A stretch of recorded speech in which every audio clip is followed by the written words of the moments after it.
Hello and welcome to the FUTVE English podcast, your one-stop shop for Venezuelan football in English, bringing you fortnightly episodes dedicated to the Venezuelan League, the national teams and the myriad of Venezuelan players around the world. I am your host, Jordan Floret, and joining me again today is my FUTVE English colleague, Dominic Basogno. Dominic, how are you? Good. Glad to be here. And very much glad that you're back with us again. Well, today's episode is going to be looking back at the 2020 season. Hopefully, by going over the past year, we're laying a firm foundation for this podcast going forward, especially those new to Venezuelan football. So let's take it back 12 months to when the season initially started, prior to the start of the COVID pandemic. After the second half of the 2019 season was contested by 19 teams due to Deportivo and Zuategui's withdrawal, citing financial problems, the 2020 campaign was set to be back to a full contingent of 20 teams.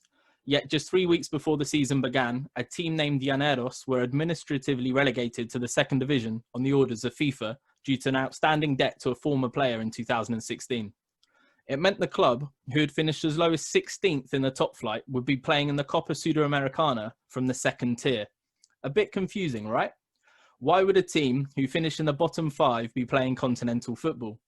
Well, for a number of years, the Venezuelan season had been split into two. An opening stage, the first 19 games of a 20-team league, the Apertura, and a closing stage, the Clausura. And such were the rules in 2019 that Llaneros, who I will add were only in their first season back in the Primera División, qualified due to being the highest placed team in the closing stage that hadn't already qualified for continental football. So, although they'd finished 16th overall, finishing third in the second half of the 2019 season was enough to qualify them for the Sudamericana, the South American Europa League equivalent, if you like. So, back down to 19 teams, the season kicked off, got 5 games or so in, and like across most of the world, the football calendar was postponed indefinitely due to COVID. It restarted in mid-October, reformatted, and with another 2 teams missing, Zulia FC and Lala FC, after the organising body said there would be no relegations or punishment for non-participation, the league took place across 2 locations and in 2 groups, with the winner of each playing one another in a 1-game final to decide the Venezuelan League champion for 2020. And that is where today's guest comes in, Alex Stewart of Tifo Football and the Athletic UK, an effortlessly cool man who delivers tactical lectures in empty theatre halls for YouTube videos that leave viewers feeling like football intellectuals without being bombarded with a lot of waffle that has crept into football analytics. So who better to tell you about the kind of football played in Venezuela than a man who can immediately make complex tactical systems understandable? Alex, welcome. What an introduction. Thank you very much. It's a pleasure to have you here. And firstly, thank you for taking on the challenge of breaking down Venezuelan football to an audience that is almost definitely new to it. Yes, and I was also entirely new to it myself. So please forgive any errors of pronunciation or ignorance around things because I was coming to it relatively fresh. But it was an enjoyable experience. Excellent. Before we sort of review the season in brief, because obviously the main part of today's episode is to analyse the final. What did you make of the quality of Venezuelan football based on that game? Yeah, as I was saying to you before we started recording, it was slightly hard to tell some of the time what was going on because the quality of the match coverage itself wasn't amazing. So slightly weird camera angles. I actually had a question before we kick off, which is why in the far right hand side in the first half could I see a large bat with a number 10 on it painted onto the wall? Amazing. Because I googled all of the badges of all the relevant teams to see if any of them had a bat on them and couldn't identify anything. So if you can tell me the answer to that, I'd be most grateful because it was bugging me. Okay, do you want to take that, Dominic, or do you want me to explain? You can explain this. I'm not sure if I even completely understand why the bats are. So the final was held at Carabobo's home stadium, which is one of the stadiums that was used to host Group A. The other stadium being La Bombonera, the Little Bombonera, for its apparent likeness to Boca Juniors Stadium. The owner of that team and the mayor of the state is a guy called Rafael Lacava, a member of the Venezuelan government. And he basically has a fondness for bats. Nicknamed the Vampire, has his own like branded clothing with bats on it. So at both stadiums, there was basically just a large prominent bat that was there for the cameras to see. He was essentially a sponsor for the hosting of Group A. Brilliant. I mean, that's if you don't love South American football already, that's all you need. I suppose in terms of the quality, I mean, I think there are a couple of players that stuck out, which I'm sure we'll talk about later on. And it seemed, I suppose what I liked about it was that I could get a clear tactical fix on both of the teams on how they were playing. It seemed like these were teams that had been coached to take particular approaches, and those approaches were consistent, which is always good to see. I think some of the technical skill was of quite a high level. It's really, really hard to sort of work out like league equivalents, isn't it? I mean, I had a look on the ELO ratings, and the top three sides in Venezuela, these two, Deportivo La Guaira and Deportivo Tachira, as well as Caracas, seem to be, around the sort of 100th, 120th mark within South America. World rankings like 650th, which puts them in, kind of maybe the third tier of top European countries. That seems like relatively comparable, but again, it's hard to know whether players would transition across to playing well in Segunda B or something, for example, because you've got pitch quality issues, you've got the comparable quality of other players in the squad. But I think some of these players could certainly play in Europe at maybe a second or third division level. Yeah, and it's interesting because some of the players in the past 10 to 15 years that have managed to make the jump straight from the Venezuelan league to Europe without like a stop point in the middle have gone that way. Like Salomon Rondon went from Aragua to Las Palmas in Spain, and that was the second division team in Spain at the time. And it's like it's a well-trodden path. The challenge that Venezuelan football is having in recent years is trying to become a league that can export its players direct to Europe instead of the players first going to other South American countries or MLS, who then get the profit of the player's name when they're leaving Venezuela for very nominal amounts. Yeah, I think that's a very fair point. And this has obviously been a thing that South American leagues in general have had to contend with, sort of player exodus, particularly when they're still young and they're therefore not necessarily going for huge fees. And then once you get those players across into Europe, where obviously there's, perhaps a slightly higher quality of coaching, but certainly a higher quality of facilities, and things like diet and sports science and medicine and everything will assist those players' development. You can definitely see some of these guys having the quality to make that transition straight away. But you also need leagues to be investing in scouting in those areas. And I think it's interesting that you mentioned MLS, because obviously they have made a particular go of and some MLS teams in particular have made a go of scouting lesser known parts of South American football and actively seeking bargains there. So it's one of those things where maybe if MLS unearths a couple of talents that go on to do really, really well, other leagues in Europe will start thinking, maybe this is where we can find our margins. Someone like Famalicão in Portugal is paying a lot of attention to the Uruguayan top tier at the moment. For example, they've just signed Manuel Aguate, who's the very, very promising defensive midfielder. So I guess Venezuela's turn will come in that regard. Yeah, and Dominic, you obviously saw a very, very large amount of games, as we both know, of Liga FUTVE this season. Who would you say were the standout players that you think maybe could go to MLS in the next couple of years, or even straight to Europe? Well, the standouts that could go to MLS would likely be some of the younger standout players. You know, there were standout players like heir that had a great season. I don't know, though, if an MLS team would be particularly interested in an older striker that they wouldn't be able to keep on to. But, you know, I think Oscar Conde, or Conde rather, is a player that I feel like went under the radar a little bit. Obviously, got Copa Sudamericana with Puerto Cabello and made his national team debut only a month or two prior. He and defended well through the tournament. I think he, as a young option, would be really interesting for an MLS side. I'm almost surprised I haven't heard anything regarding him. He's someone that I haven't heard rumors of, but I expect to at some point.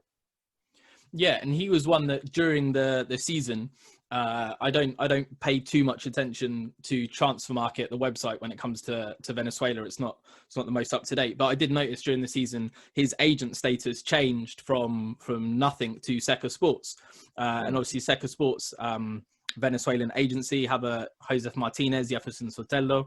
So they have the standout players from Venezuela, and have close ties to Academia Puerto Cabello, where he was. And another standout player at Academia was, of course, Mateus Lacava, Conde's teammate, the son of Rafael Lacava, the vampire, Alex. There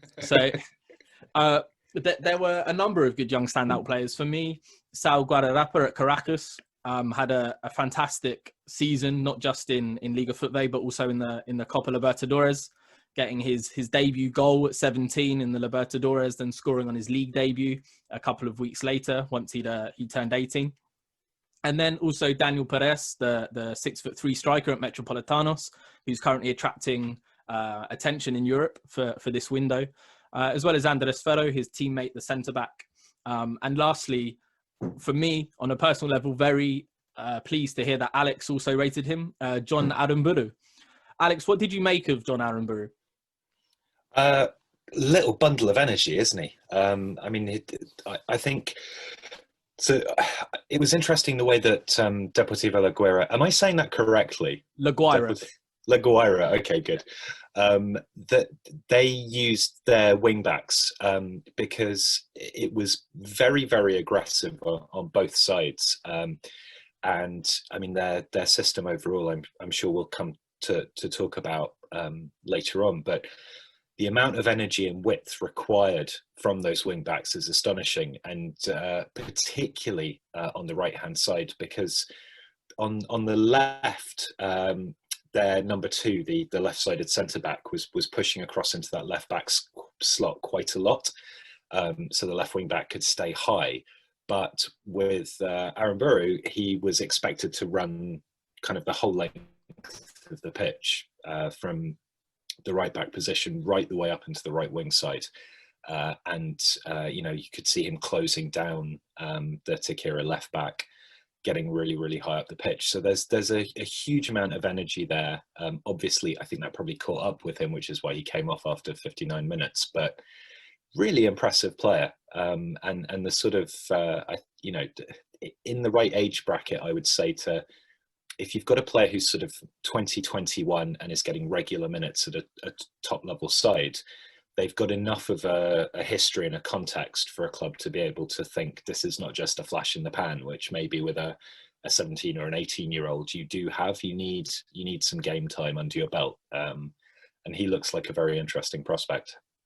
Yeah, and he's getting that game time. He's getting that game time at a young age. And what was really impressive for me about him this season is that not only did he turn 18 in July, so very, very young, but also Farias, the coach, Daniel Farias, he used a few different systems in the space of a 16-game season. He favoured a back 3/5, 3-5-2 formation, but also did use a back four. And the one constant in that defensive line was Aramburu. He played left wing back, he played left back, he played right back, he played right wing back. He was always there. And when you said in the final about him being expected to cover the whole right flank by himself, that was exactly how he operated on the left. And despite being right-footed, he probably got about 70% of his games at left back, with the remainder at right back. He only missed I think 2 or 3 games in the whole season. And then for all of his effort, like you say, bundle of energy, he got extended leave from international duty because the under-20 team have been on their training modules in recent weeks in preparation for the now postponed under-20 South American Championship. So his work rate was definitely appreciated by those watching him in the form of him getting that extended break that only a few players did. Dominic, as well as the young players that have done really well, and you mentioned Eder Farias, a 32-year-old striker, top scorer in the division in 2019, were any other players that you think you'd want to see leaving FUTVE sooner rather than later? Well, there are a couple that I had that thought about, and then it got announced that they were, or the rumor is that they are. Certainly a couple that ended up appearing in the final, which I'm sure we'll talk about more, but, you know, Jose Contreras, Williams Lugo, a player that, you know, I know that you have an affection for, Freddie Vargas, I think could be really, really exciting in a lot of leagues, but certainly MLS. So. Yeah, and to sort of turn back before we go forward and really break down the final, courtesy of Alex, the season was very high tempo in the sense that they had 14 to 16 games, depending on what group they were in the space of 2 months. And in that time, there were a lot of twists and turns. If you were going to summarize the season in maybe like a 2,000-word article, Dominic, what particular narratives do you think stood out over the course of those 2 months?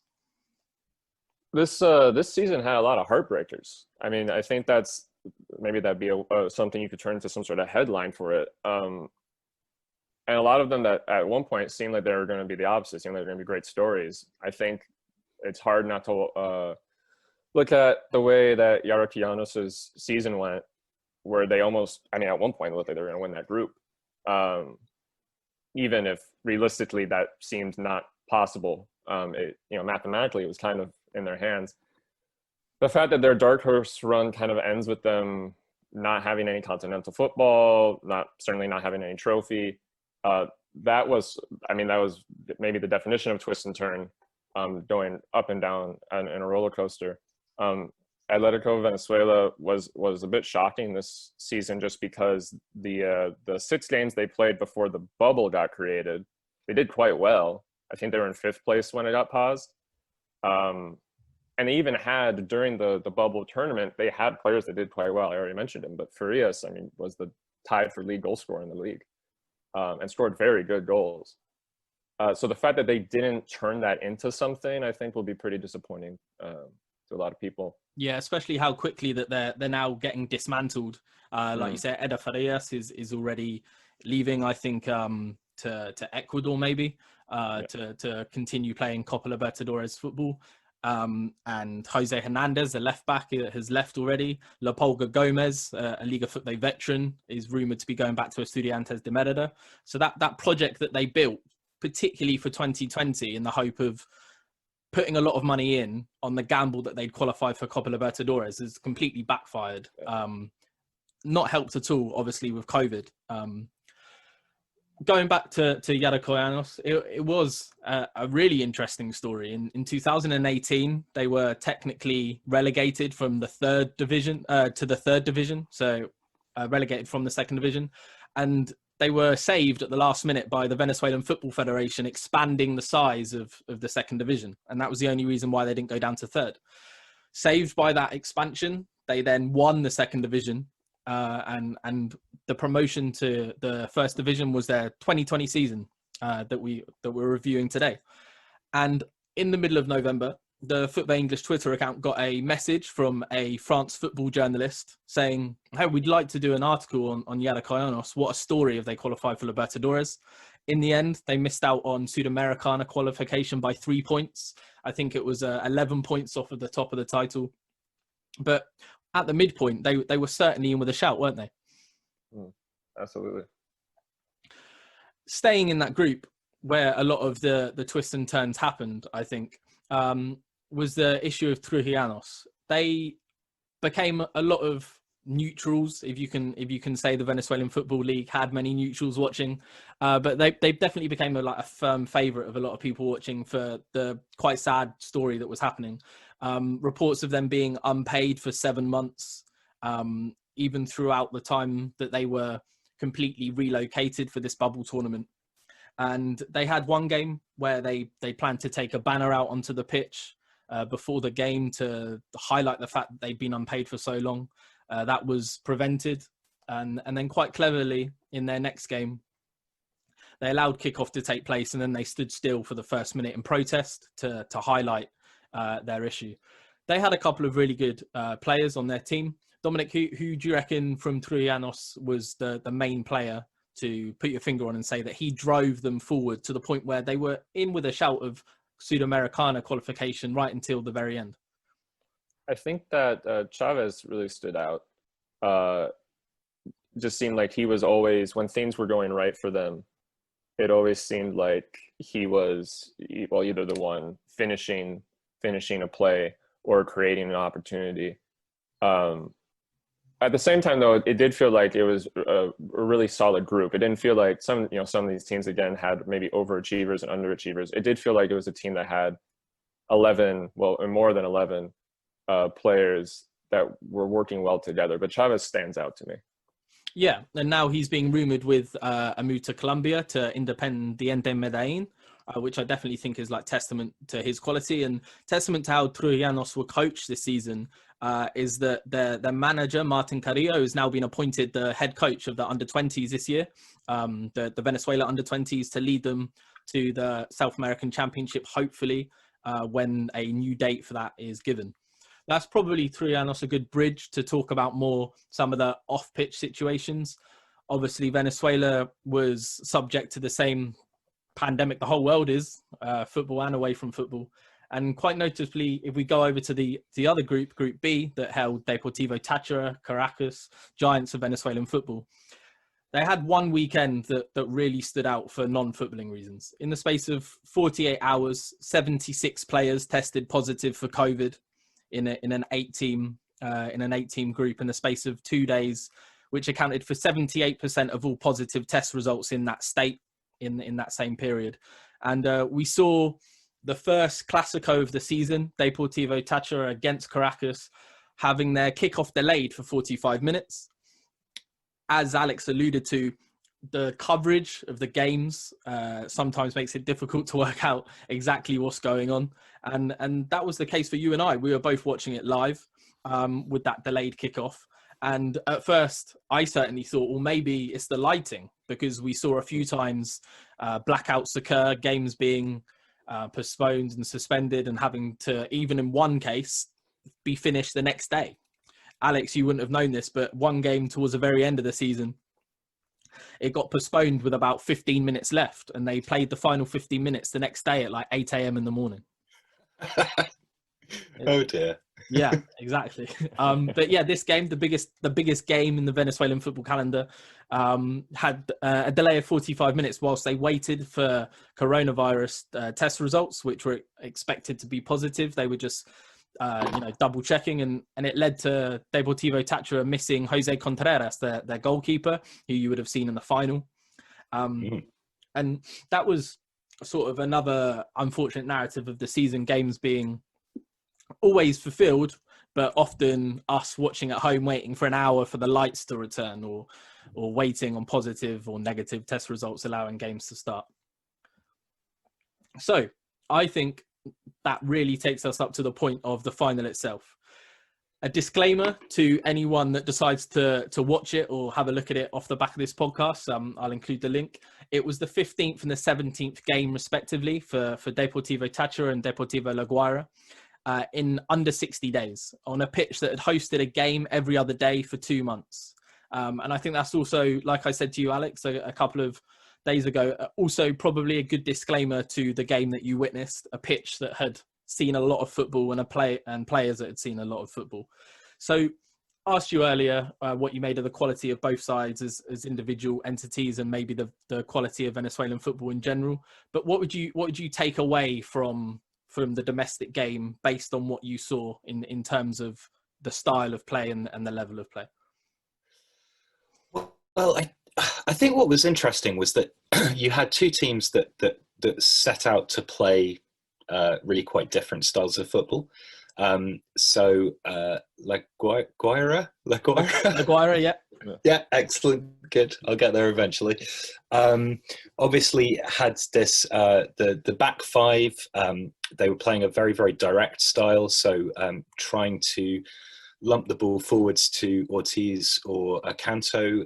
They would then either, if the ball was beyond them, they would run into the channels and try and wait for at least one of the central midfielders to catch up and add a couple of bodies in the box. Otherwise, they would try and knock the ball back, and then Peña or Marin would push forwards. Support coming from the wing backs, as we talked about, particularly on the right-hand side, but also Kumana on the left getting forwards quite well. And they seemed solid. They didn't want a lot of the ball, and actually, given what you said about the quality of the pitch, I think that was probably an intelligent decision. Obviously with their strikers, they had two what appeared to me to be quite physically strong, mobile forwards that could create problems for the Tachira backline. Tachira, on the other hand, were trying to play much more of a possession-based game. They were looking. There were actually elements, weirdly, of the way they played that reminded me of almost like a Southampton that didn't press as much. So you had Zaltzman and Chacon both kind of cutting inside quite a lot. Velasco dropping back towards the centre backs, and then Semeno pushing up. I thought Semeno was really, or is it Semeno or Chomeno? Semeno, yeah. Semeno, okay. I thought Semeno was really impressive. I liked him a lot, and I noticed that he was one of your picks for the team of the year or team of the group, certainly. Nice technical footballer, good at quick interchanges, and they were trying to keep the ball on the ground. They were trying to play vertical passes through the middle where possible to get the forwards breaking in behind, but then also having these kind of roving wide players that were cutting inside and adding bodies to the box. So that it was much more possession based and potentially, I guess, on the basis of the quality of the pitch and the degree to which concentration can ebb with, or technical ability rather, can ebb with concentration and fatigue. It was maybe the wrong approach to go for in this game, particularly against a side who I think are very, very energetic. I did notice, and this was something that really interested me, checking the pressing data for these sides. I noticed that La Guaira had the lowest PPDA before the league was suspended, and then the highest PPDA once they'd started again. So they went from being a team that barely pressed at all to a team that pressed really intensively. And that was something that interested me a great deal. And obviously I don't have an answer to that. So I was wondering if there was some sort of massive transition in that approach to the way they played or something. Because they seemed like a good dogged side that were really hunting the ball down, but that appears to have been a change from how they played prior to this tournament. Yeah, Daniel Farias, their coach, he's very young. He's not hit 40 yet, but he has a lot of experience. He became a coach at a young age. He's actually won the title with Deportivo Tachira the last time that they won a title, 2014-15 season, and he showed a lot of tactical flexibility over the course of the season. Like I was saying, using Aramburu on both sides, swapping from a back 3/5 to a flat back 4, and did it really well. I think perhaps maybe the change from not being a pressing side to a pressing side, all in the space of 1 year, but 2 tournaments. Do you think maybe it could have been a conscious decision to be a high pressing team in a tournament that was going to see 14 games played in 2 months, and thinking maybe by playing that high pressing football, they're thinking this is a condensed season, lots of games very quickly, teams that score first, maybe winning? Yeah, I think it makes a lot of sense. I mean, we've seen we've seen in top European leagues that the level of pressing ease off, but then that's because the duration of the season is the same. It's just the games are condensed into a smaller period, whereas here you only play 15, 16, 17 games. And I think the ability to unsettle teams, and that midfield in particular, again, I was quite impressed with Pena in the game, seemed to really want to deny Tachira time on the ball, to hurry them to making those passes and to making mistakes. And then when you've got what looked like three, pretty dominant, competent centre-backs in that side, then obviously if you're pressing and you've got three big centre-backs and you're playing a back five, then the team that you're playing against is sort of forced to start hitting the ball longer and longer, which means your centre-backs can quite easily collect possession and then hit it out to the wide areas or transition it through midfield. So it certainly made a lot of sense. And I did come away from that thinking, this is a team that is doing this very deliberately for reasons that make sense in terms of how the whole team is structured to play, with those strikers who are, able to run the channels, able to cause problems for the Tachira back four. Everything kind of gelled together in a way that I thought was impressive, and clearly, even if he's a young coach, he's a smart one. Yeah, he is definitely purposeful coaching. I certainly don't think it was he rolled the dice and they came up 6. He's had experience on an international scale as well. Like his brother Cesar Farias is currently the head coach of Bolivia. Daniel himself took charge for one friendly and has been part of the coaching staff. But more relevant to Venezuelan football, he was involved with the national team setup when Cesar Farias himself was the manager of the Venezuelan national team between 2000 and 2007 to 2011. Dominic, I didn't see much of Deportivo Tachira, which means you must have, because between you and I, we watched every game. So I know one of your standout players, not just as a young player, but the league in general, was Chacon. Very, very young player, the son of the sporting director at Deportivo Tachira, a legend in himself. What did you like about him this season? Why did he stand out? Well, it's kind of interesting talking about a standout attacking player for this Tachira side, because it wasn't a club that had any particularly high goal scorers this season. I think their top goal scorer had 4, which is only about half of the Golden Boot number. But Chacon, to me, and obviously his age makes it additionally impressive, just seemed so commanding, seemed so confident in his movement. And this is a league that admittedly is very celebratory of young talent, but at the same time, you do still see young talent sometimes a little timid.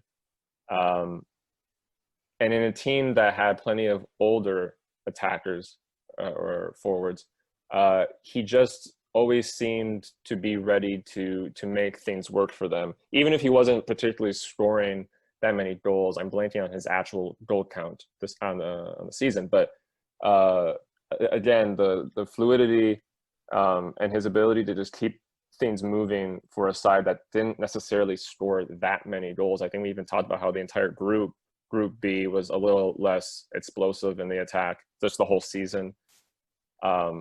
But yeah, Tachira's side that, arguably got that first place off of just being good at controlling games while Caracas dropped points. He was just a part of that for me that was consistent despite his age. Very 3 much. goals and assists, apparently. What was that? Sorry, Alex? 3 goals and assists. Yeah, I'm not sure how that breaks down, scored, but yeah. I think he scored on the first day of the season, coming down the left and cutting in, and that was, I think, additionally a nice moment because it was his dad's birthday, and his dad's like Deportivo Tachira legend, currently the director of football there. It was a really nice subplot, which Venezuelan football is full of, these nice little subplots for all of the misery narratives that you could create around Venezuelan football. There's always nice stories as well, particularly dynasties, family dynasties, and the Chacon dynasty certainly looks like another one. Dominic, there's a Chacon in MLS. Am I right? Yeah, who are you thinking of? I think his surname's Ramirez, though. Jason Ramirez? Oh, yeah. Yep. Real Salt Lake did not play a terrible amount this year, but I think is expected to be a piece for the club, or for the team rather, this upcoming year, and joined from Tachira, unless I'm mistaken, but that's how I remember it. Yeah. I remember and you telling me with the youth team right now, Mhm. The U20s.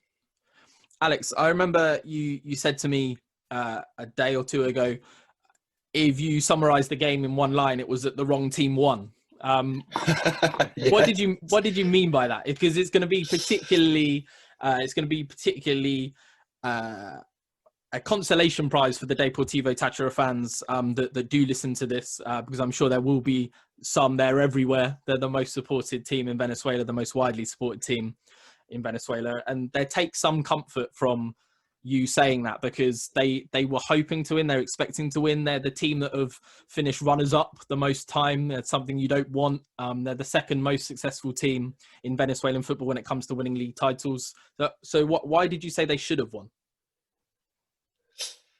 Yeah, I mean, it's one of those slightly flippant things because obviously, you know, La Guaira's approach was very sensible under the circumstances. I suppose what I meant by it is I could see a clear attacking intent based in possession, based in constructing passing moves.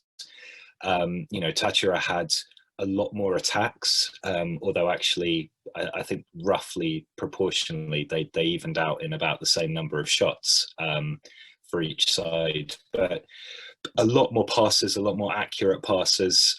They kept possession methodically. They had much more of the ball.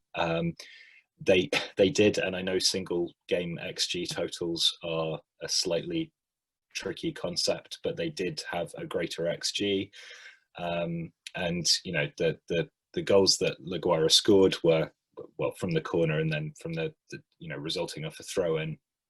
So I don't want to say it was a smash and grab, because it wasn't, and I think that does a disservice to the coaching setup at La Guaira. But in every other conceivable metric, Tachira were the better side. I think it's probably fair to say, and I think that I suppose the reason I liked it was I saw this intent to attack through possession and to keep the ball and to do something interesting with it, rather than hoof it long and try and force those sorts of errors.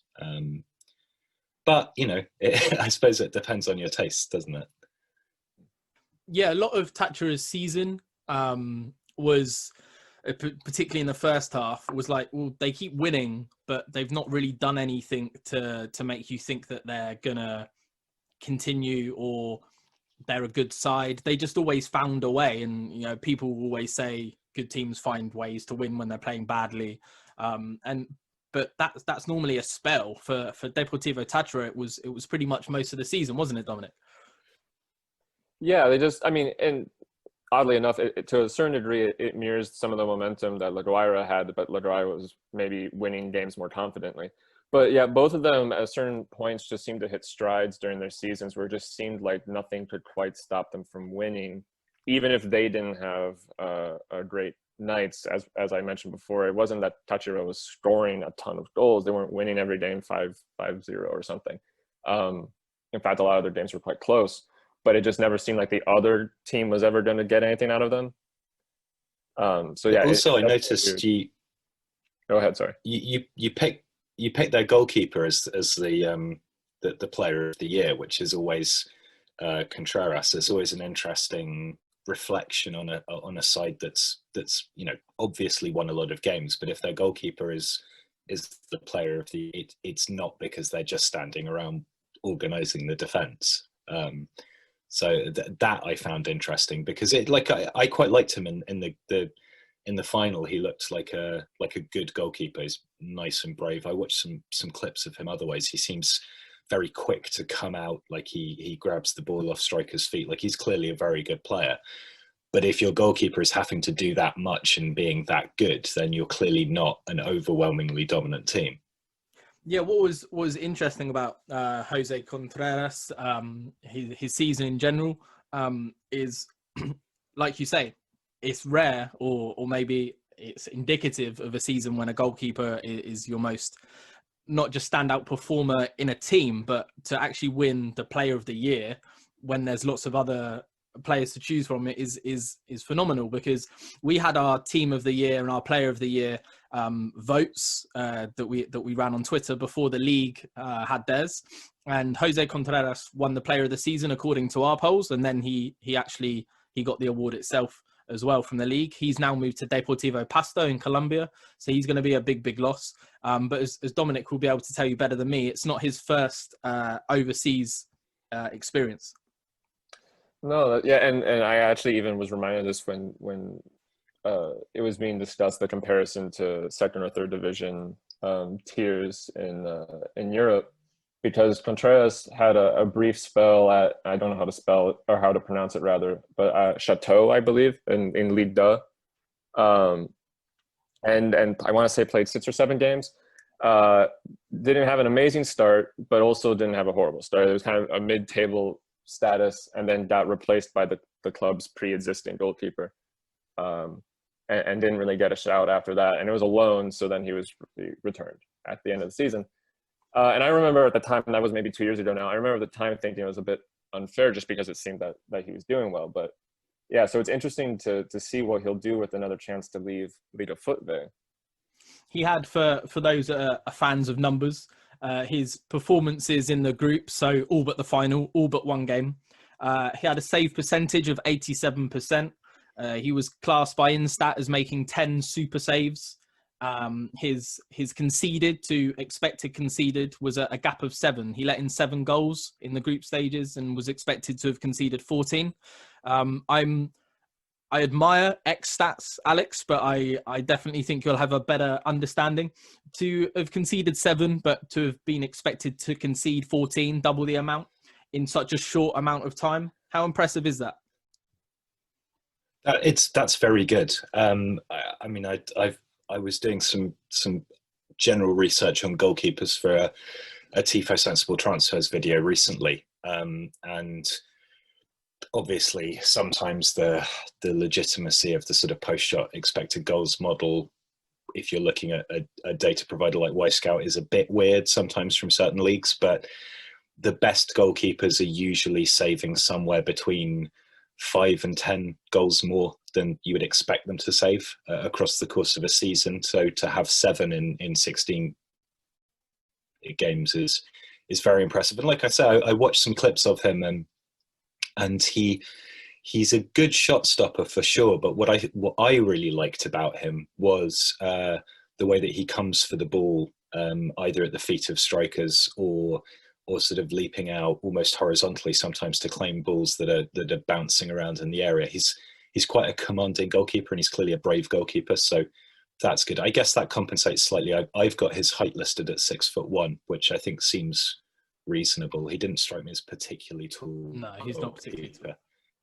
So I think that, you know, having that kind of proactivity is a good way of making up for less height, because you need to get forwards obviously to keep the angles in your favour. So you said to me, obviously the main tasking that we gave you, I guess, was to watch the final and analyse it for us. But you said you did have a look back over the data for the rest of the season. Were there any numbers or any players, any noticeable patterns that caught your eye? I mean, it struck me that generally speaking, the league had quite a lot of pressing in it. You know, obviously, again, these numbers are I don't want to say I don't trust Scout's data, obviously, but it can be hard to compare like for like. But the level of pressing seemed a lot more significant than you get in Europe's top leagues currently. So that's interesting. That suggests that you know, the players are fit and well organised. The challenge intensity from Tachira particularly was very good. So they're getting a lot of defensive action in relative to how much the opposition is passing the ball. I thought there were a couple of interesting, like Lacava, I think you've mentioned already, Academia. Yeah. Mateus Lacava. He struck me as a really, really interesting young player. I also liked Carmona, the left back at Trillanos. Yeah. Seems like a left back and left midfielder as well. He seemed like a really interesting player. I suppose more than anything, and I guess this is you guys having done your job to a degree, is that it's intrigued me to learn more. It can be, I suppose, from my professional perspective at Tifo, clearly a lot of the videos that we make they're about the Premier League, they're about big European clubs, they focus on the Champions League, that kind of thing.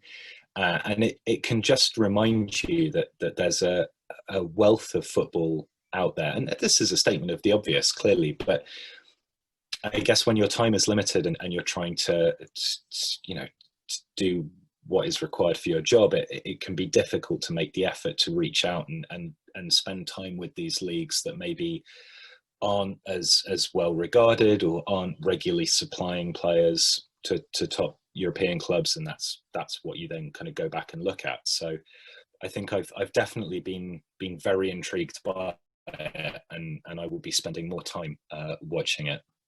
What's it interesting about those two players that you named there? Lacava, he has spent his entire youth development in Europe. He was in the Barcelona academy. He then had to be released when Barcelona got in hot water for having young players from overseas. He was one of the numerous players that they were forced to release. He then spent time in the Lazio academy and then the Benfica academy. So he's Venezuelan born, but he was very much Europe bred. So it's interesting. That's really interesting. I did not know that. Yeah, that you pick him out as one of the standout players, and yeah, that's his backstory. Only recently turned 18. He was in the under-23s team for the pre-Olympic qualifiers at the beginning of the year that Venezuela were unsuccessful in. And also the other player, Carmona, the Trullanos left-sided player. If I were to tell you that he is available on a free transfer, what would you be? What level would you be pitching him at in Europe? I mean, he's an under-20 international. Only 19. Yeah, but he's played almost 1,200 minutes across those 16 games, and he's versatile and he's left-footed. So if I were a lower reaching second division side in Spain, I would look at him. Or top tier of Spanish third, top level of Spanish third tier at the moment. But that's only because of his age. And I think if you get him in amongst good coaches and playing with a slightly higher quality of player, and obviously you explain some of the issues that club has had in the backdrop as well, which I think is really significant for a young player to put up that level of performance with those problems going on. He's somebody I would be really interested in. He could also go MLS, actually. The MLS have got a very good track record of developing youngsters, so he's somebody that should be on people's radar, I think. Yeah, one player that looks almost certain to go to MLS based on me trusting the sources is Freddie Vargas, one of my favourite players, if not my favourite player of the season. At Lara, they finished second to Deportivo La Guaira in their group. He looks set to join Dallas in MLS. Dominic, what can you tell us about Dallas as a destination for a Venezuelan player? Is it a good move, do you think?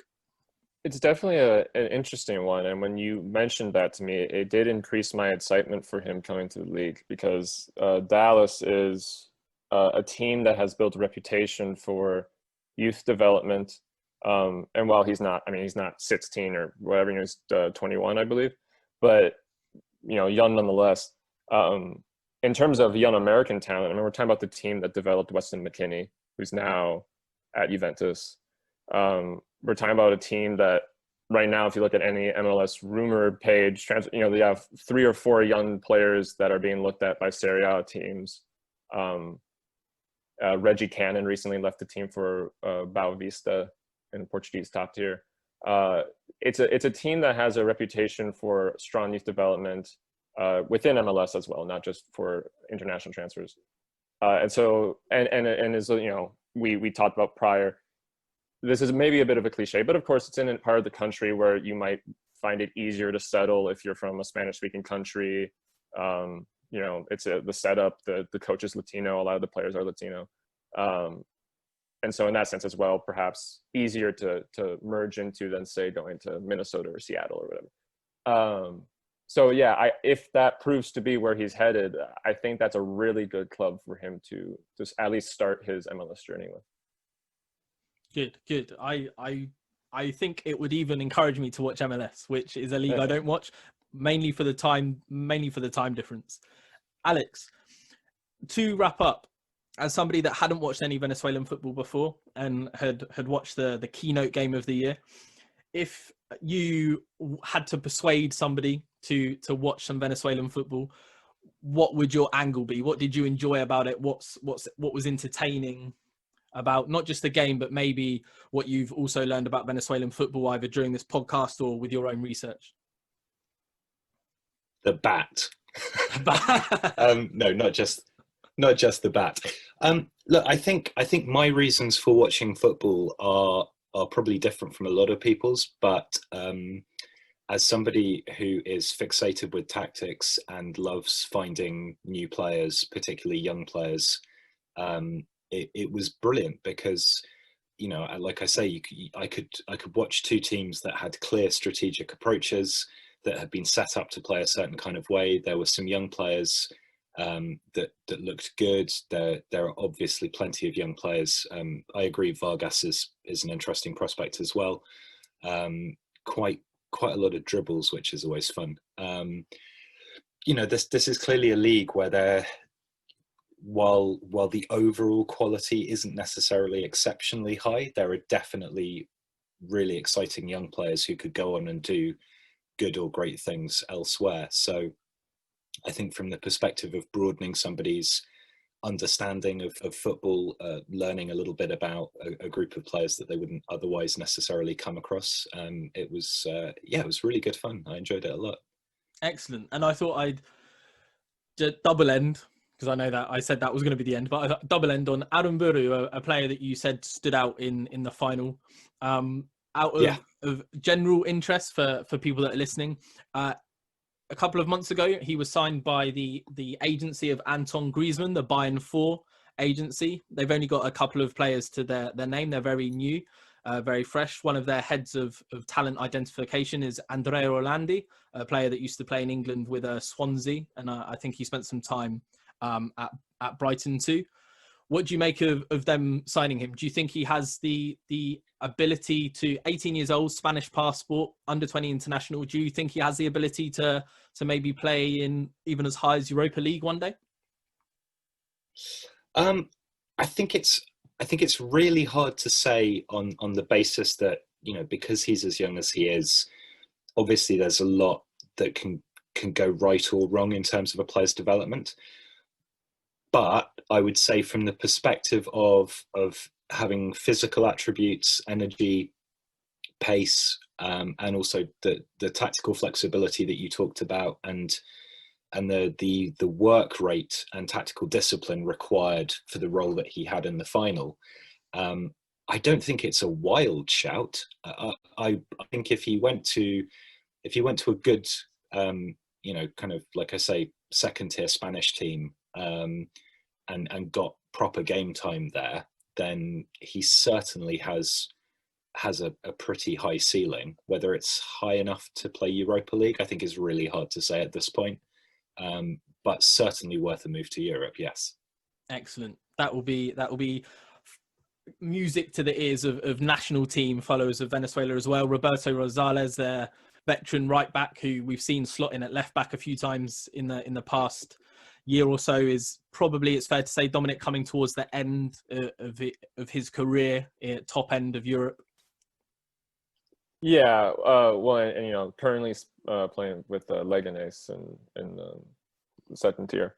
Yeah, and I think that's a player that there's a lot of conversation every time the national team gets together about how, what is the transition going to be when he stops being a starter for La Vinotinto? Like, what is that going to look like when we can't just use him to fill in wherever we need somebody? So definitely space for young fullbacks to grow.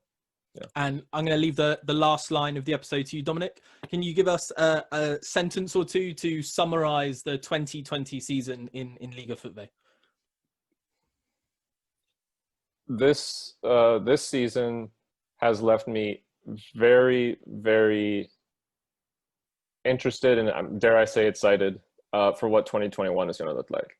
Because while there is a little bit of a, I don't want to shadow maybe just in the fact that several sort of key figures of the league are leaving now, some older players from some big teams. As we've discussed today, the amount of young players that showed me at least that they really have something to offer this season was I think special in comparison to other seasons.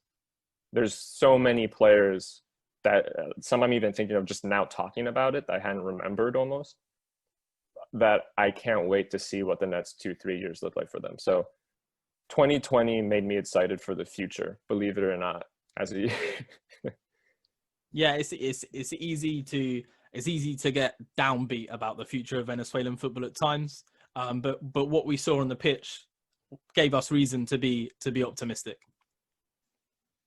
Absolutely. Excellent. Thank you very much, Alex, for joining us. It means a lot to both me and Dominic, both admirers of your work with Tifo and now The Athletic as well. So thank you very much for joining us.